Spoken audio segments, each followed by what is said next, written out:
Hey guys, welcome to my channel. So today I wanted to do a video because I've been getting a lot of questions about specifically apartment hunting when you move to LA. There's a lot of mistakes that I feel that I've heard my friends have made, or I know that I have made myself when it comes to transplanting to LA. I'm also in the process of another apartment search because my lease is almost up here where I'm living now. So I'll be looking for another apartment soon too, but these are 10 things to avoid when you're looking for an apartment in LA. Okay, so number one on my list is getting an apartment with no parking. Out here, parking is hard to come by, and I actually talked about this in a few of my other LA themed videos, but parking is hard to come by. So the last thing that you want is to go to work all day and then try to come home, have to drive blocks around to find a parking spot. That is the worst feeling. I've had to do that only a couple times before when the parking garage was being redone or something like that, just for weird circumstances, but I've never lived in an apartment out here without parking, and I couldn't imagine doing that here. I have looked at a few apartments in Venice Beach recently that don't have parking, but I was actually thinking of doing a subscription parking, a monthly subscription, I don't know what else you call it.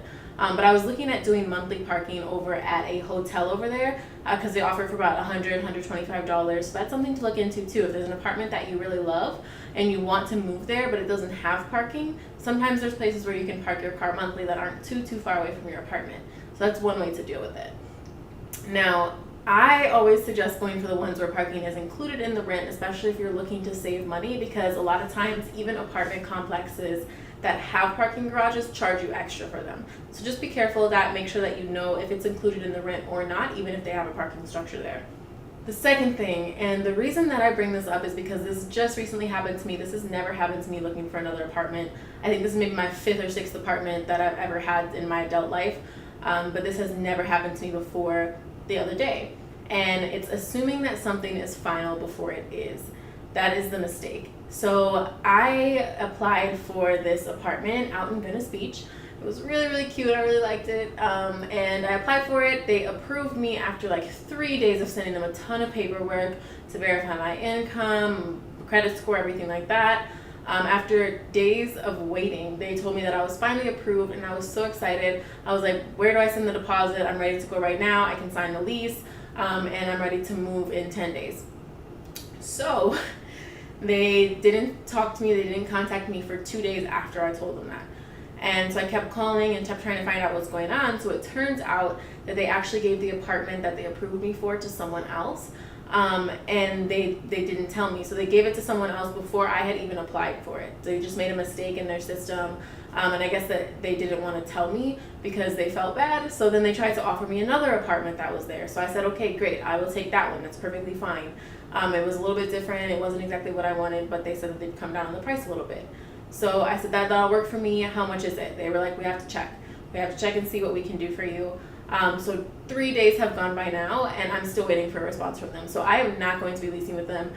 Needless to say, it's just getting ridiculous at this point with their communication. But my main point is just not to assume that anything is final until it really is, until you have a lease in front of you. One thing that I did when I got my first apartment here out in Burbank, when I first moved to LA, I signed my lease before I actually got here. So I sent the deposit electronically, and then I signed the lease electronically before I moved here. Just so I knew I had everything finalized, everything was on paper, and we were good to go.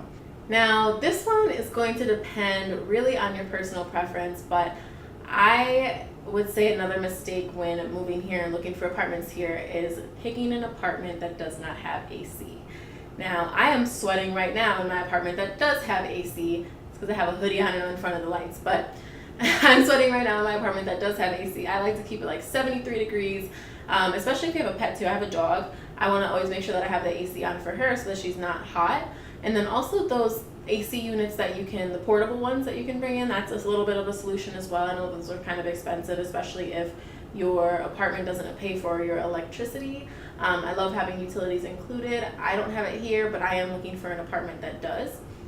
Now, when it comes to AC, it happens a lot near the beach where those apartments are maybe older buildings and they don't have central air. So sometimes they do have the AC window units, which is cool. That works for me too. I'm okay with that. But a lot of them don't have AC at all. And it'll list that in the listing. And at first, you might be like, oh, not a huge deal. It's a huge deal. Once it gets to be summertime and it's hot, it's a big deal. So this one's going to be number 4, and this actually has to do with the application process. So when you're applying for an apartment out of state, when you are coming to LA, one thing that I would say, one thing is that this is what I did. I applied for an apartment using my out of state income, and I just put the name of my employer and how much I made per year. And then I sent them proof with my bank statements, and they ended up approving me with that because they assumed, okay, this is how much she was making there. You have a little bit more faith in the person once they get here that they're going to try their best to make a good living. So it's very understandable in LA, especially with larger apartment complexes. I feel like with experience from people that I know, larger apartment complexes have been easier to get into when you have just out of state income and you're moving to California.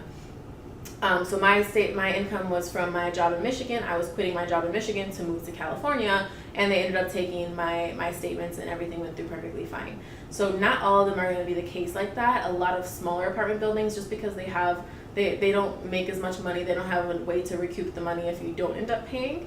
A lot of small apartment complexes won't approve you that way.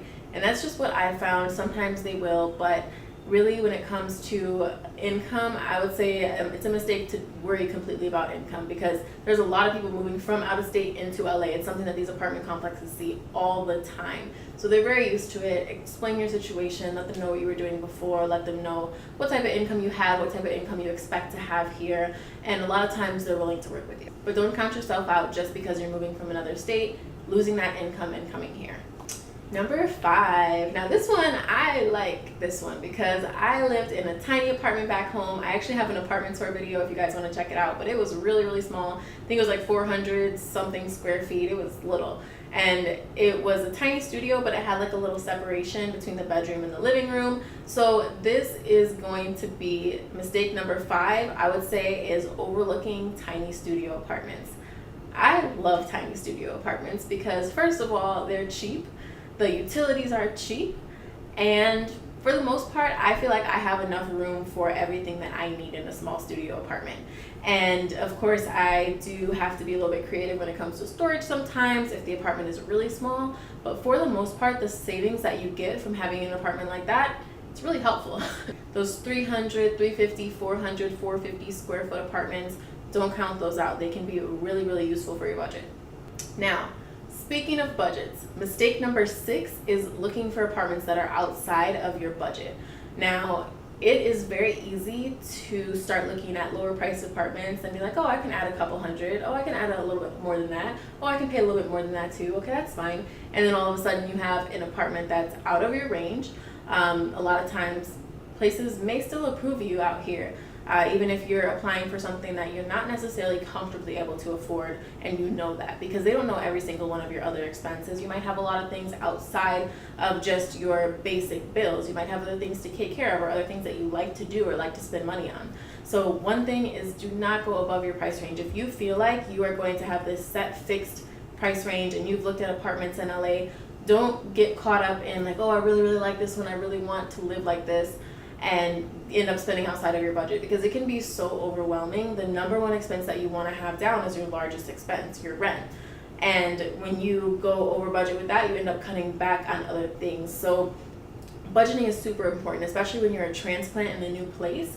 Money is going to go like that. So you want to make sure that you're staying within the budget that you set for yourself. All right, so number 7 actually has a little bit to do with the budget as well. Now, this happens all the time. There are a lot of lease specials, especially out here, for apartments that don't always they don't always lease as fast as others, is what I'll say. So there's a lot of apartment specials that places will run, and those are very easy to get caught up in. So like 2 weeks free rent or first month of free rent when you sign a 12-month lease. So you may be thinking, okay, so since I save on the first month, I can get a little bit more of an expensive apartment than I normally get, or because they're taking $100 off of this here and there, or because they're including something into my rent. Those rent specials, make sure that you're very careful, because a lot of times when I see those, especially for specific units, they may be missing something, lacking something. So just make sure that you're very careful. You read a lot of reviews, because not all apartments are the same. They're just not. So number 8 has to do with the actual apartment hunt. So I would say one mistake that I feel a lot of people make when they're in this process is not looking at multiple sources for apartments. So you might use apartments.com, you might use Hotpads, you might use Zillow, whichever site you end up using. Don't stick only to that site. Sometimes there are things that are not posted on every single site that are really, really good apartments. Just because they don't post one place and they do post another doesn't mean that's not the apartment for you. So make sure that you're really checking all the way across the board. It's really important to do that because you might miss out on something that's in your price range, something that has all the qualities that you want, and you might miss out on it because you're not shopping around on the right site. So those are definitely ones that I recommend though. I love apartments.com. I feel like it makes it the easiest just to search for the things that you want. If you want it to be pet friendly, if you want it to be however many square feet under this price range, apartments.com makes it really easy. Hotpads is really cool too. I like to use that one. And then like I mentioned before, Zillow is a really good site for both rentals and for sale homes. I didn't know before a couple months ago that Zillow had rentals on their site. So that's something cool too. Just make sure you're really shopping around, do more broad Google searches, see if you can find other apartment websites. Just make sure you shop around. I even use Craigslist too, because a lot of times really reputable apartment complexes will post onto Craigslist when they have a new apartment open, and then it'll have a link to their website so that you can make sure that everything is legit. So that's really cool too. So number 9 is not having a backup plan. So whenever you're moving to a new city, moving to a new state where you don't have friends, you don't have family here, you don't have someone's couch that you can just go to if your apartment doesn't work out. You have to either pay for a hotel or really sleep in your car. I don't know. But you want to make sure that you have a backup plan when it comes to things like this. Now, that's why, like I mentioned before, the lease that I had in Burbank, that's why I signed the lease before I came here.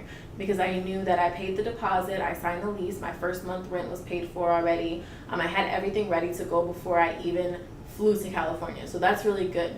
Sometimes I know that people will reserve not a hotel. Sometimes people will reserve an apartment with a deposit, not sign the lease until they get there. That's fine too. That's a little bit less risky when it comes to picking an apartment that you might not end up enjoying. But also it's a little bit more risky if something's not finalized, like the story that I had about that apartment before.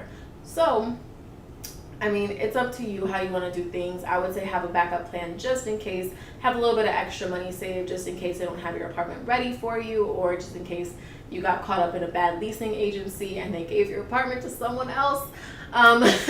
Just make sure that you have a backup plan for that, or you have some extra money saved just in case things don't go the way that you planned. And number 10. Now, this is a mistake that I have definitely made when it comes to apartments. I like to look at everything. I like to not submit anything until it's final because I don't want that inquiry on my credit score if I didn't even end up choosing that apartment. So with that being said, don't do what I do sometimes, and that's waiting to submit an application. Apartments here go fast because a lot of people are looking for them. There's so many people out here. If you find a really good deal on a good apartment, jump on it. Contact them as soon as you can. Make sure that you're able to send your information in a timely manner so that way you can be considered for it first. I don't think that I've ever had so much difficulty securing an apartment as I did out here. Not specifically the one that I moved into Burbank when I first transplanted out here, but the ones that I've looked for since then. Because the ones that are good prices, the ones that are $1,500 to $2,000 range, I don't even want to say lower price, that's still a lot of money. But the lower range of studios to 1 bedrooms, those tend to go very, very fast because a lot of people out here are on a budget, a lot of people that's affordable for them, and they go quick. They go quick, man. All right, and those are all 10 of the mistakes that I feel that people make when transplanting out to LA and apartment hunting. If you guys have anything, if you've already moved to LA, or if you have friends that have moved to LA, family members, whatever it is, and you feel like you've heard other mistakes too, drop them in the comments so that you can help other people too. There's so many people that are transplanting out to LA, and I want to be able to answer any questions that you guys have. I know that I got a few questions to do this video, so that is why I'm here doing it for you guys. I really hope you guys liked this video. If you did, please give it a thumbs up and subscribe to my channel. I will have lots of videos coming out for you guys very, very soon. But yeah, that's all that I have for now. Bye guys.